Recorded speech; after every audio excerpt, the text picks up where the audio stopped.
সুপ্রিয় দর্শক মণ্ডলী, ভিডিওটা কাছে এবং দূরে, দেশে কিংবা প্রবাসে, মোবাইলে কিংবা অনলাইনে আপনারা যে যেখান থেকে দেখছেন আপনাদেরকে জানাচ্ছি আসসালামু আলাইকুম।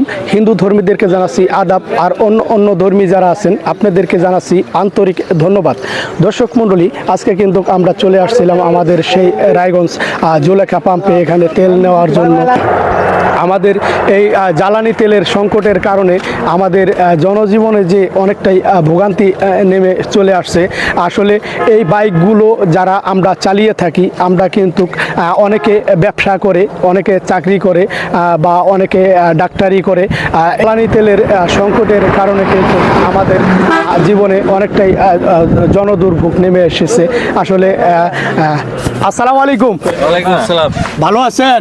আছি ভালো, আপনি কেমন আছেন? জি আলহামদুলিল্লাহ। আপনার ভিডিও দেখি। জি আলহামদুলিল্লাহ, মাশাআল্লাহ। যাই হোক দর্শক বন্ধুরা, আমার একজন আসলে এখানে দর্শক পাওয়া গেছে, বললো যে ভিডিও দেখা যায়, আলহামদুলিল্লাহ ভালো লাগলো।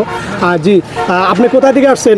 আমি ভুরুঙ্গামারি থেকে আসছি। ভুরুঙ্গামারি থেকে আসছেন? রাত 10টার দিকে আসছি। গতকালকে আসছেন? গতকাল 10টার দিকে।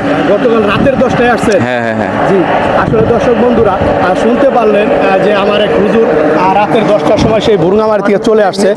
জি, আর এখানে সিরিয়াল ধরতে এসে কিন্তু অনেকটাই ক্লান্ত হয়ে পড়েছে। আপনাদেরকে যদি দেখাই, এখানে কিন্তু ওই যে দেখেন এক ভাই কিন্তু আসলে ক্লান্ত হয়ে শুয়েই পড়েছেন।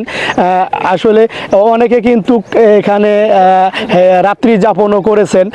আসলে আপনাদেরকে যদি দেখাই, আসলে আমাদের এই জ্বালানি তেলের সংকটের কারণে আমাদের যেন দুঃখের কোনো সীমা নাই। দর্শক বন্ধুরা, আসলে আপনারা ভিডিওটাকে কোথায় থেকে দেখছেন বা শুনছেন অবশ্যই কমেন্টের মাধ্যমে আপনাদের মতামতগুলো দিয়ে যাবেন। অবশ্যই আপনারা সুস্থ থাকবেন, সুরক্ষিত থাকবেন, আপনাদের সুস্বাস্থ্যই কামনা করে আজকের মতো এখানেই বিদায় নিলাম। আবারও দেখা হবে নতুন কোনো ভিডিওতে। আল্লাহ হাফেজ।